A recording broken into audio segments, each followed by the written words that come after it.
Hello, good afternoon everyone. आज के lecture में हम भारत के वायसराय को पढ़ेंगे, है ना। लास्ट लेक्चर में हमने क्या लॉर्ड रेडिंग और लॉर्ड इरविन को पढ़ लिया था ना। इनके बारे में हमने ज़्यादा चीज़ें देखी थी। किसको पढ़ा था हमने? तो लॉर्ड रेडिंग और लॉर्ड इरविन दोनों को हमने पढ़ा था। इसमें हमने दोनों को क्या 2 मार्क्स में भी देखा था और 7 मार्क्स में भी, है ना। तो 2 मार्क्स और 7 मार्क्स दोनों में ही देखा था, क्योंकि ये ज़्यादा इनमें इंफॉर्मेशन थी, है ना। इनके समय घटनाएं ज़्यादा घटित हुई थी, है ना, क्योंकि उस समय क्या क्रांतिकारी आंदोलन स्टार्ट हो गए थे और भी प्रथम विश्व युद्ध चल रहा था, है ना।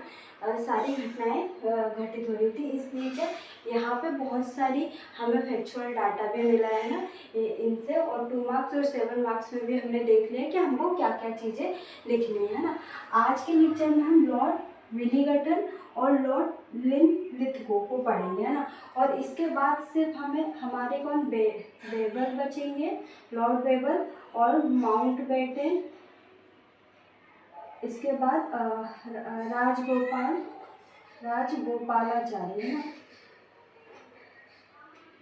राजगोपालाचारी, चक्रवर्ती राजगोपालाचारी, है ना। ये 3 हमारे बचेंगे, जिसमें ये स्वतंत्र भारत के और ये बेबल अंतिम वायसराय, है ना। तो इनको भी हम इसके नेक्स्ट लेक्चर में इन तीनों को कंप्लीट कर लेंगे एक ही क्लास में, है ना। उसके बाद हमारी रिवीजन क्लास रहेगी, मतलब ये हमारी क्लास हो गई। एक सेकंड क्लास हो जाएगी बेबल, माउंटबेटन और राजगोपालाचारी के ऊपर, और थर्ड क्लास हो जाएगी हमारी इसका रिवीजन, है ना। तो हमारे 15 लेक्चर में क्या जो भारत बंगाल के गवर्नर जनरल, भारत के गवर्नर जनरल और भारत के वायसराय कंप्लीट हो जाएंगे।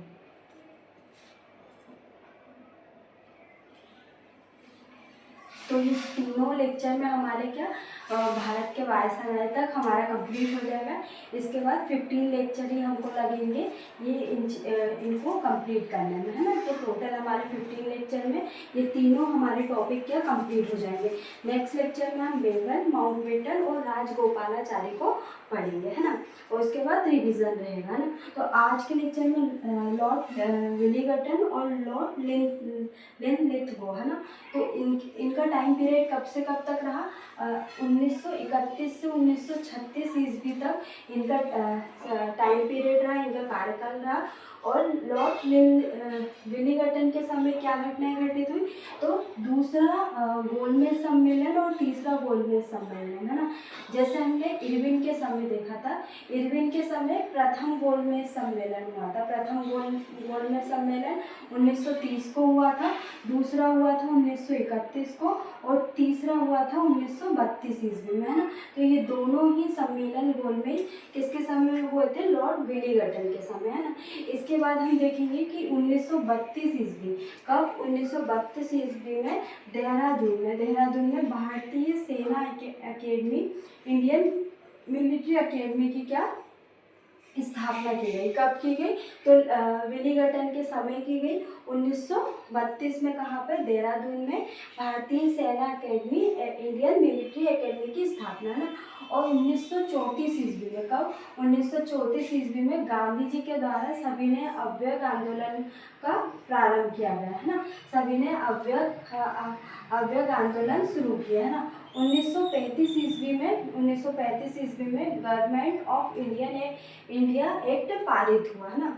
कब? 1935 का जो भारतीय शासन अधिनियम है वो भारतीय शासन अधिनियम वो पारित हुआ, है ना, 1935, है ना।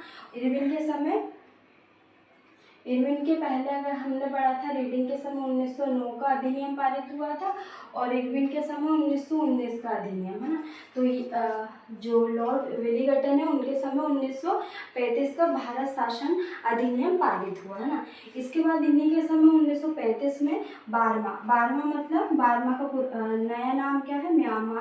म्यांमार को क्या भारत से अलग किया गया, है ना।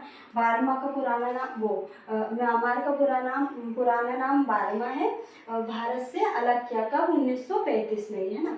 और 1935 में ही क्या किसान सभा का गठन किया गया था ना। तो हमने जो किसान सभा है इनके संस्थापक कौन है ना, और उपमंत्री कौन है, ये सारी चीज़ें हमने पढ़ ली है ना प्रीवियस लेक्चर में हमारे।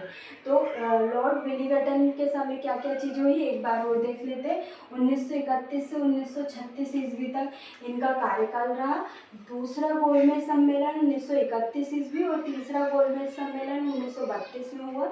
1932 में देहरादून में भारतीय सेना एकेडमी, इंडियन मिलिट्री एकेडमी की स्थापना की गई है ना। और 1934 में गांधी जी का सविनय अवज्ञा आंदोलन शुरू हुआ और 1935 में ही किसान सभा का गठन हुआ। 1935 ईस्वी में भारत शासन अधिनियम पारित हुआ ना, और 1935 में 12वां को भारत से अलग किया गया है ना।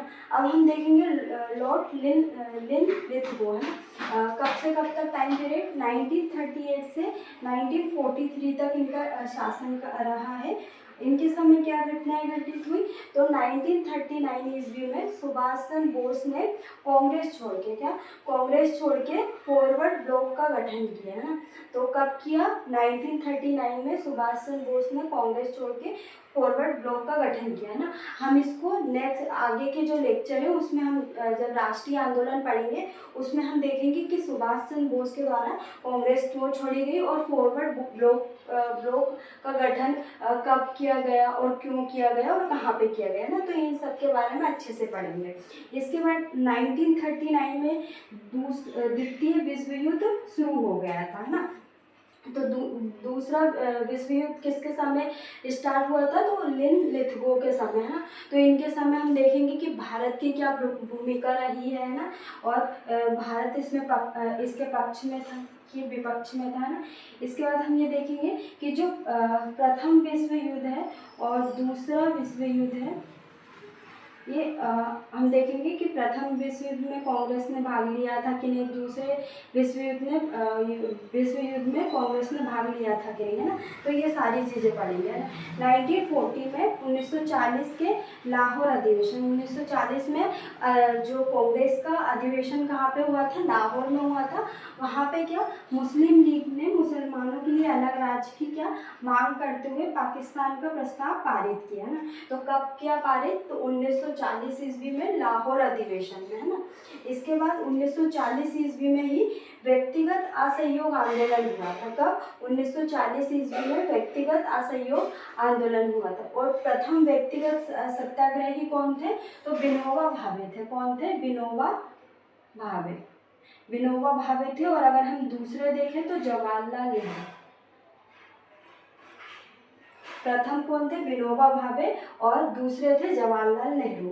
और 1942 में क्या हुआ था, इन्हीं के समय लिनलिथगो के समय भारत छोड़ो आंदोलन किसके द्वारा प्रारंभ किया गया, भारत छोड़ो आंदोलन किसके द्वारा प्रारंभ किया गया, तो गांधी जी के द्वारा प्रारंभ किया। और गांधी जी के द्वारा कौन सा नारा दिया, करो या मरो